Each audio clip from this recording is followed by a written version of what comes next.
So I believe she's on her way, but I'll go ahead and introduce myself. I'm Officer Brent Freyberger. I'm one of the community action officers. This is Officer Chris Hendershott. We can field some questions for you, but I want to kind of piggyback on what the park rangers were also going over.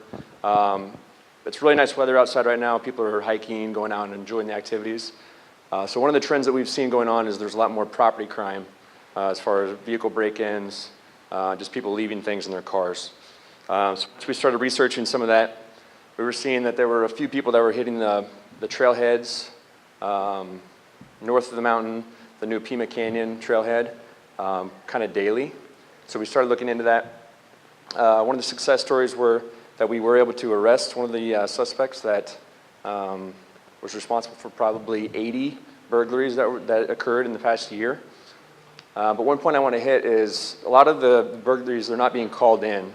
So we actually did a search warrant on this guy's house, and we found about 80, 85 purses.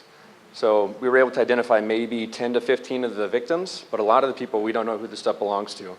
I know a lot of times you think, well, it's a property crime, we're not going to get our stuff back. But as far as tracking and kind of, sometimes we do have a success story and we do find the items and we can get them back to you. So as far as tracking, if you do report the crime, so like I said, that we were going back every day. I would go into the system. We have a system called LexisNexis where we can go in and we can see what's occurring. You guys also have access to that. You don't have as many of the details, but I would go in and kind of look at the different trailheads to see what was occurring. And that's kind of how we picked up the trend of what was actually going on. There probably were 5 or 6 more per day that were occurring that we didn't know about. But because some people did report the crime, we were able to, kind of look into it and make an arrest out of it. So that's one of the important things I want to hit. We also started a bicycle registration program. We had our first one about 3 weeks ago, maybe. We unfortunately had maybe 10 people that showed up. So we're going to try to work with parks also and maybe set up at the Pima Canyon Trailhead to get that registration going. I know I've seen on Tukee 411 and some of the other websites that we've had a lot of the the bike fest where they've actually taken the garage door openers out of vehicles or found a way into the garage, but they're stealing the bikes. A lot of people don't know that all bicycles have serial numbers, and that's the most important thing that we need to write down so that we can track the bicycle, because a lot of times they're being sold on OfferUp or Craigslist, or they're being pawned. But we need that information so that if we do run into that bike, that we can get it back to the rightful owner. So this registration program is, you just come out, you fill out a little document. It takes about 5 minutes to complete. Name, address, phone number. We copy down the serial number from the bicycle, type of bicycle, and then we take a photo of the bike with the number that we assign to it. So we have a sticker that we'll attach to the frame of the bike, usually right underneath the seat or underneath the frame. Most of the patrol officers know where to look for that. And then that's uploaded into our system. So if one of the patrol guys run into that bicycle, say 12 o'clock at night, we can look for that number and then run the serial number. If it comes back stolen, we know who to contact. So it kind of gives us the information, kind of a way to recontact the owners of that bicycle. So we'll try to get that going in the next month. Try to get another one scheduled. Do any of you guys have any questions reference that or any other questions? No, some? Yeah, so underneath, where the pedals are, there's a little round portion that's usually stamped into that portion of the bicycle. So if you flip it upside down, it's going to be underneath there. So a lot of people don't know that. And that's really the only way that we can track a bicycle. It's kind of like a VIN to a vehicle identification number to a car. So it's really important to have that. Just like your serial numbers for your televisions or any kind of electronics, everything's assigned that number. And that's the way that we can track it at pawn shops and if we run into it on the street. I mean, we do if we have a specific bike we're looking for. It's usually made, we learn about it from the owner who's kind of done some tracking and they kind of point us there. But I mean, there are hundreds and hundreds of bikes in there. Unless we're looking for a specific one, there's really no way that we would know. So usually it's the owner that kind of points us there, and then we can take care of it. Yes, ma'am. What's the average age of people that are committing burglaries? I don't think there really is a specific age group. I mean, it could be any age group, really. I mean, I've seen burglars from 10 years old up to, 70. So, my lieutenant is here. I'm going to pass it off to her real quick, and then she'll answer the rest of the questions for us. Well, Lieutenant Gonzales? hi everybody, how you doing? I'm Tina Gonzales. I'm the lieutenant for South Mountain Precinct, 1 of 5, I should say. I apologize for my tardiness. I have street coverage tonight, and I'm not going to be able to stay very long. I have a 5-year-old that's missing, so I'm going to have to go leave here in a little bit. But I did want to stop in and kind of say hi to everybody. Great crowd. I think some people were already left, right? Did I see some people leaving or not from this meeting? So my understanding is you kind of wanted to know some crime trends. Basically, property crimes and traffic incidents seem to be the big things that are happening down here in Tukee. I don't know what the officers already went over, so I apologize for if I'm repeating anything. But property crimes is a big issue, and it's typically crimes of opportunity. I know you've heard this from us all the time. Leaving your stuff out out in the open in your vehicles, leaving the vehicles unlocked, leaving garage doors open, things of that nature, and always being aware of your surroundings and who's in your neighborhoods. That's hugely important because you know who belongs in your neighborhood and who doesn't. We could be going through the neighborhood and we might see somebody suspicious, but you guys definitely know who those suspicious people are in your neighborhood. So giving us a call, calling us, if you're not sure, call anyways. Let us figure out what's going on and if it's a suspicious person. And then traffic. Traffic is huge. There's a lot of congestion down here, a lot of areas, construction, and a lot of areas where people are going fast. I do have a motor squad that's assigned to me right now. But it's a motor sergeant and 3 officers. So they work various hours and days of the week. So, they can be spread thin depending on what's going on. But we try to be very responsive to the community. Anybody will call us and say, hey, I have speeders going on in this area, or they're running the red light, or they're going through school zones and things like that. So we're really responsive to those types of community concerns. So if you have any of those, please give us a call and we'll try to get down there and do some enforcement. We do like to do a lot of education, but at some point we have to do some enforcement and stop the behaviors and stuff. So quickly, if anybody, again, I apologize, but a missing 5-year-old is very worrisome to me. So does anybody have any quick questions for me? Yes, sir. Gosh, that's a hard one. I think because usually the school resource officers are specially funded by the schools. I don't really have that answer right now because I don't have any of the school resource officers, and I'm not sure who decides those things. But you know what? If you could give the officers your name, I will definitely find that answer for you, and we'll get back to you on that. Okay. Yes, ma'am. Deadbolts that they're advertising for garage doors? I am not familiar with those. Anybody familiar with those? Sorry. That's a private company that... Yes, sir. On the inside, I mean, my garage door has one on the inside. Yeah, I'm not sure about that. It's the first time I've heard of anything like that. Yes, ma'am.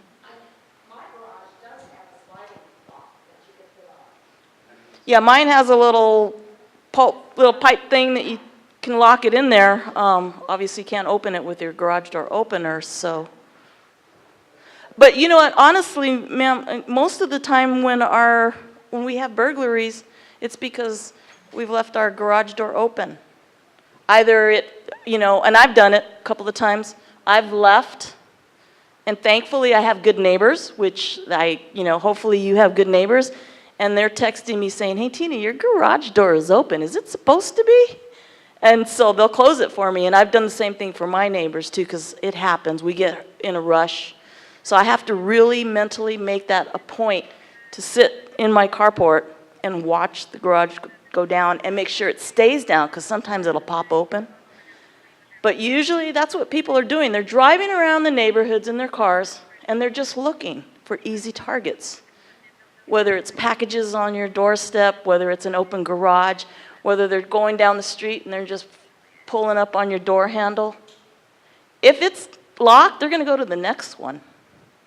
You know, so they don't typically I say, because there are those burglars that will try to get in your door regardless if there's dogs and cameras and things like that. But yes, ma'am.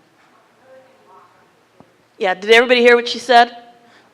Make sure you have locks on your gates so that kids can't reach over, unlock it, pull the lock off, or open the door. There goes your dog, there goes your security. So make sure you got locks on there. So, yes, ma'am. Is there any certain time of the day or any day of the week? Yes? Yes. Okay.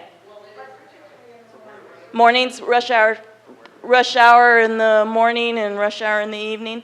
So are we talking Elliott to Chandler or Warner to Elliott? Okay. Chandler as well. Yeah, I know we've been down to Chandler a lot. I know they're using Chandler because Pecos is under construction. So yes, we've been down here.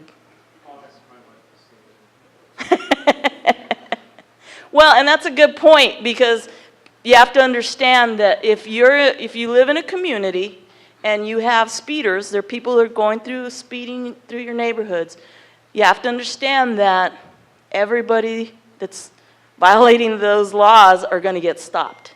And sometimes people that live in your community get stopped and they're not really happy about it, but it's like your neighbors are not happy with you. You need to slow down. So that happens sometimes. Yes, ma'am? When it's not rush hour, then they go faster. Oh, because it's open. Okay. Good enough. Okay. Again, I apologize. I need to get to the scene and see what we're doing with this 5-year-old. Thank you all very much for attending. These events are so important to us because it gives us an opportunity to hear these concerns from you and see your faces. You get to see our faces and who your contacts are with the precinct. So thank you very much. Appreciate it.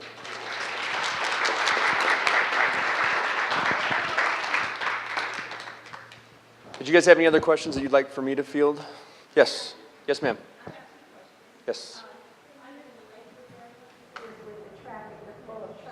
Right. So he's a traffic guy, so I'm going to let him answer that. Okay, and then the other? Well, I'll answer this one first. Bike laws required are the same requirement as. Can you repeat the question? Excuse me? Can you repeat the question? Do bikes pretty much have the same path as other vehicles? They're in the way usually. Bikes have the same control over the road as a vehicle does. So if a bike runs a stop sign, runs a red light, that's assignable through the ARS code as a car would be. So they have every right to that road as you do. Usually they're supposed to stay over to the right, close to the curb, so cars can go forward, but you cannot prevent them from using that. That's why there's bike lanes. Fortunately, vehicles can park in bike lanes, obviously. I don't agree with it, but you can. And it's supposed to go with the flow of traffic, a bike is. And so that way, if you have a big issue, we were out in Lakewood once that lady got killed. Yes. You've probably seen this for about a month. Yeah. So I gave several tickets out. I think who you were, where you worked at. It was our point to give you tickets. So unfortunately, if something bad happens, we got to be out there. There was only so many officers, like me and him, and 3 motors that were out there for that month. So we were out there a bunch. We got a lot of people, so usually that helps. What was the other question? And the other question is, there's some homeowners and they skate. Excuse me, guys, I'm sorry. Oh, a Officer homeowner and Hendershott skate. doesn't like to use the mic, Will be set so aside. now we can't hear him. You guys can hear me?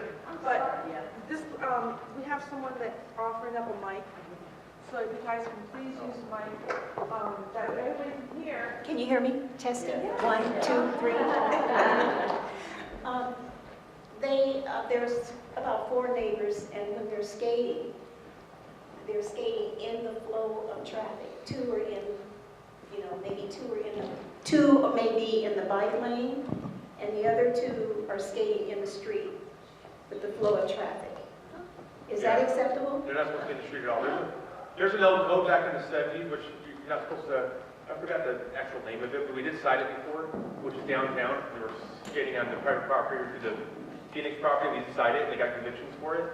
but they're supposed to be out of the roadway unless they're using a crosswalk to cross. They can cross it using their skateboard, but they can't be in the roadway at all to obstruct any kind of traffic.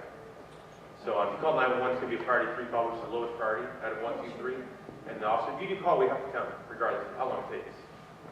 So just know that. It's important, as we mentioned earlier, when you call 911, that's all we have. So if you call 911 saying there's a dog loose and that's it, that's all we got. So it's going to be a low priority. If you say there's an actual dog with the homeowner that was vicious or that attacked somebody, we'll come out there. We have to. It's a criminal offense. Usually if the dog attacks somebody, regardless of prosecution or not, they will quarantine the dog for at least a week at your expense. They determine if the dog gets put to sleep or not. Not all dogs get put to sleep. If they're aggressive after that 1 year, or that 1 week, to make sure the shots are updated and all that, if they're still aggressive, then they have control. Animal control has control of that animal until they deem it safe to enter the environment again, or the homeowner. So if there's dog attacks, you got to report them. If nothing is reported through us, it didn't happen. So anything and everything. So make sure that you got to be specific when you call 911 and give them the details of the crime. So we know what we're looking at, we know what we're going into. But if you call, we have to respond regardless of the time. We have a priority 1, which is emergency traffic. We have to get there first. 2 and 3. 3 is the lowest. But we will come, no matter how long it takes. Just to kind of piggyback on that, a lot of times they ask if you want contact or you do not want contact. It's going to help us out if you say that you do. We don't have to make contact in person, but we can make telephone contact also. We can just give you a call and kind of get more details. But if you say no contact, they're usually not going to list a phone number or your name, and we won't be able to really get any more details of what occurred. So if you call, please take contacts. It's going to help us all out. Yes, sir.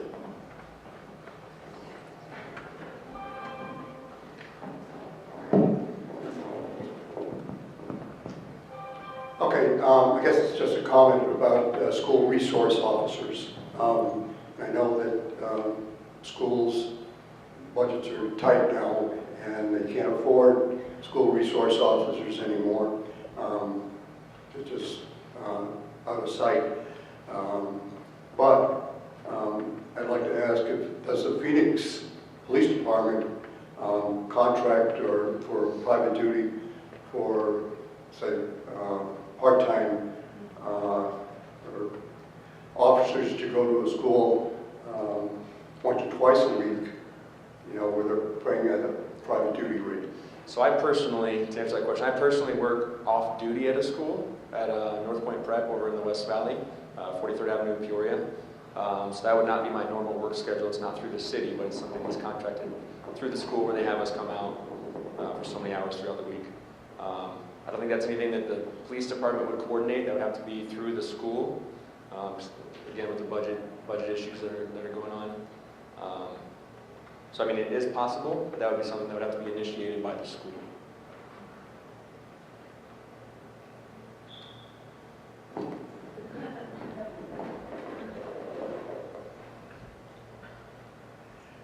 Have you gentlemen had any, or know of any, increase in activity in the now vacant abandoned property of the golf course there at 44th Street and Knox? Is that the one that was just on the news today? No. Is that- Different course. Well, I have been out there. I cited vehicles that use that as a thoroughfare through the apartments. Is that just north or south of Warner? Yes. Yes. Yeah, I've been out there. There's tagging out there. So people from the schools, they do cut through there. They cut through there to go to the residents. I've seen a couple people the other day stop and talk to them, and they said they're cutting through.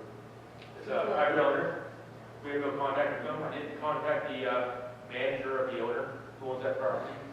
And to prevent cars to go to those apartments, put up belt posts, and nothing's been done. That's been like 3 months ago. I've had cited vehicles that get on that property for a city violation, for a dust-free lot, which is about almost $300. And since then, I've never seen a vehicle on there, but doesn't mean they won't be there, or they could be there, I just don't see them. So if you see something suspicious, or you don't know, or whatever it's called, let's deal with it. I don't know about, go ahead. I'm sorry. Do you know, I assume it's still listed as commercial property, that golf course? 3 months ago, I believe it was. I got the contact with the owner, the manager of the owner. But I believe 3 months ago, he said it was commercially rated. But I don't know, I mean, now it could change. I don't know. But I can contact him again. If you send me an email, I can contact him again, find out, and then give you the update for that. Okay, I don't have a whole bunch of questions, but my last one would be, so I don't tie you over, is in regards to that property, and obviously not being taken care of anymore. I assume that the city code enforcement, or whatever they're designated as, has taken some sort of enforcement on the property when it just become blighted, you know. So that's the neighborhood services department that would take care of that. I can't say positively, but I would say for sure that, or I would assume that they have. I know that there's several lawsuits that are going on with that property. Again, it's posted all over the Facebook, the sites, all over the news. So I can't speak of what's actually going on, but I mean, it's in the court system right now. So. I know you got a question. Yeah, I got a couple of things actually. Back on the trailhead that you were talking about when we had South Mountain Park, is that just prime operative? They come and look in the window? Do they like smash in the windows or just check? Like if you throw all your stuff in the trunk of the car, it's out of sight, or they pop in trunks and stuff like that for those activities, or? So the guy that we arrested, he spoke a lot with us, and he kind of told us what he was doing. So he was actually saying that he would arrive to the parking lot about half an hour beforehand, and he would watch as people would exit their vehicles. So you get out of your car, and you take your purse and put it in the trunk, he knows exactly where to look. So I always recommend to everyone, if you're going hiking, you don't need your 15-pound purse or your wallet. Take your credit card and your ID and maybe your phone, put that in your pocket, leave everything else at home. Because unfortunately, there are some people that are watching, and it is a crime, of opportunity. And he had said that, I know that people that are hiking, they're not going to take their purse and their valuables and computers and everything with them, so it has to be left in the car. So yeah, he was actually watching people and picking his victims, kind of by who he thought would be the most lucrative. Computers in the car? But we also have people that come in from the airports, and they fly in, they go straight to the trailheads and do a hike, and they have baggage with them. So we had some luggage that was taken, passports, IDs. So it's unfortunate for those people, but please leave everything that you don't need. Leave it at home. Don't leave it in your vehicle. There's been firearms that were taken also. Just anything that you're not going to take hiking with you, don't take it. Don't bring it with you. Don't leave it in your vehicle. Okay, I got another one. Yep. Texting and driving. Still not illegal here, as I understand it.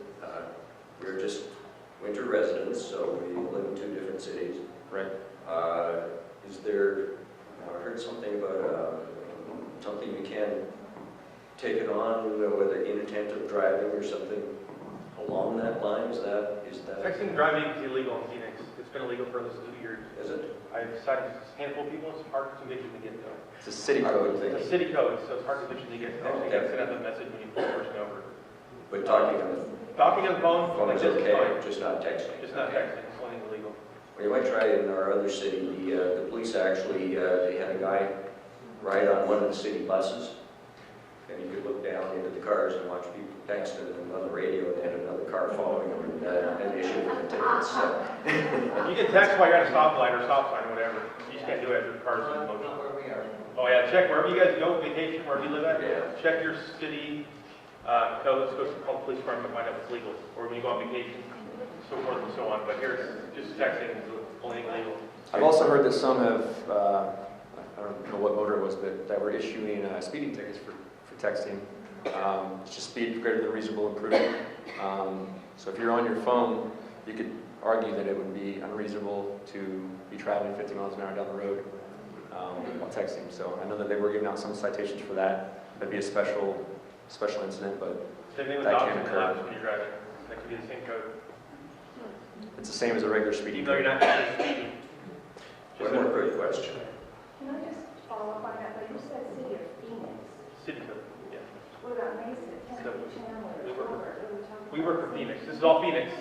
I don't know about Tempe, It's Mesa. not in Maricopa County. No. It's just, They may also have codes, but They have city codes too, but this is Phoenix. Yeah, so I won't go to Tempe and worry about that. They got their own police department. So yeah, so I'll just deal with Phoenix codes I know. So, but some of these local Maricopa cities, texting is legal to do it. I know that. So just call the local police departments. Don't look on the news. Don't Google it. Just call the police department so you know. There's a lot of people from the DMV that tell people this is okay to do, this is okay to do.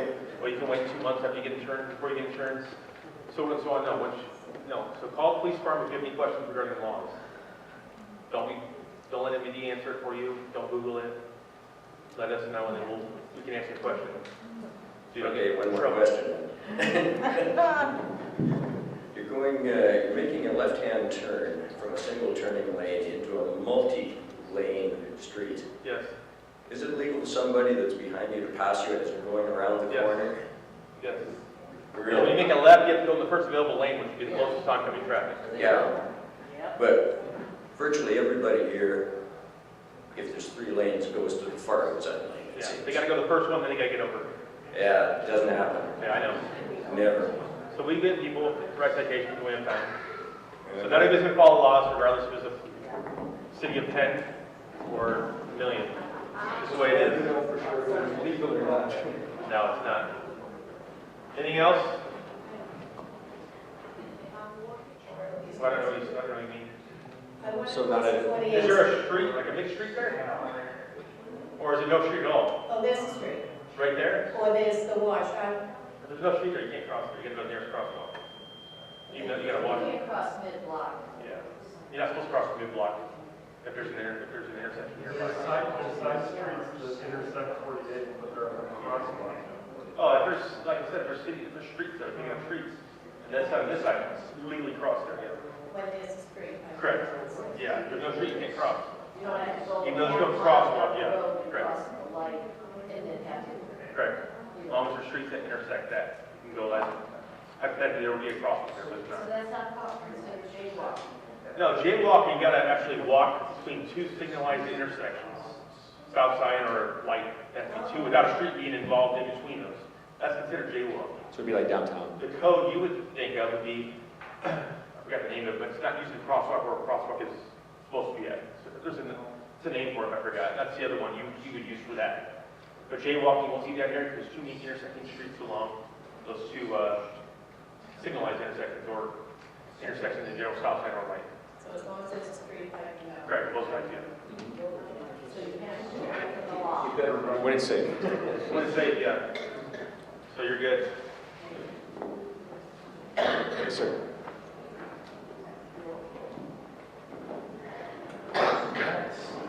As you're crossing the freeway, a lot of traffic, if you come out on, say, I come out 51st Street on Warner Road, and the freeway, a lot of congestion there, and it takes a couple turns of light to get through, and it seems like people are exiting the freeway and making a left going across the freeway.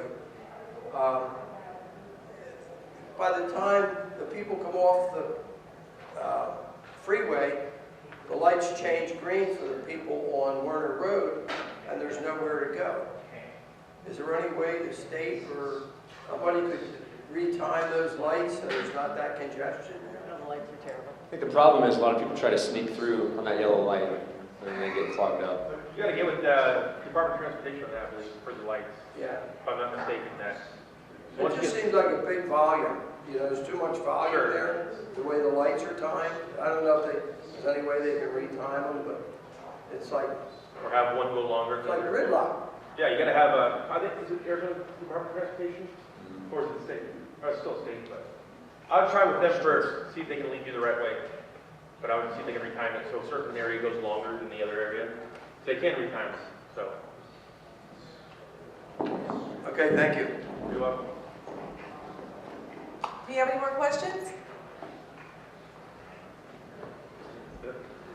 Going once, going twice? Is there a show of hands who would be interested in that bicycle registration program? If we would send that out. And I'd be volunteering to coordinate that for you in a better location. Right. So we're thinking maybe do a trailhead where people are coming in and out. So we're gonna have more bicyclists at that location, so. You have people next door? You have the police department on next door? We send out stuff all the time. We had a bike registration event that we had out here. Again, 8 people showed up in 3 hours. It was all over next door. It was a weekend morning, so I think we just need to plan it a little better. If we get less people each time we do it, we're going to disband, but we won't do it anymore. It's not working time. So make sure you get the notice out. If you're not next door to the Phoenix Police Department, and under your certain next door group, we put all the Tukee on the north side of Mountain 2 for our area, and we'll send out a mass blast of everything we do, or upcoming events that are sponsored by the police department. You could also do Tukee 411. Yep. Yeah, that's not a police department rank 1. It's not police department rank. That's just you can do it on there. That too. If she gets our stuff off the next door, she can put it on there to help. Wherever they post, I share it on Tukee 411. I share it on Tukee Friends. I share it on Tukee Crime Watch.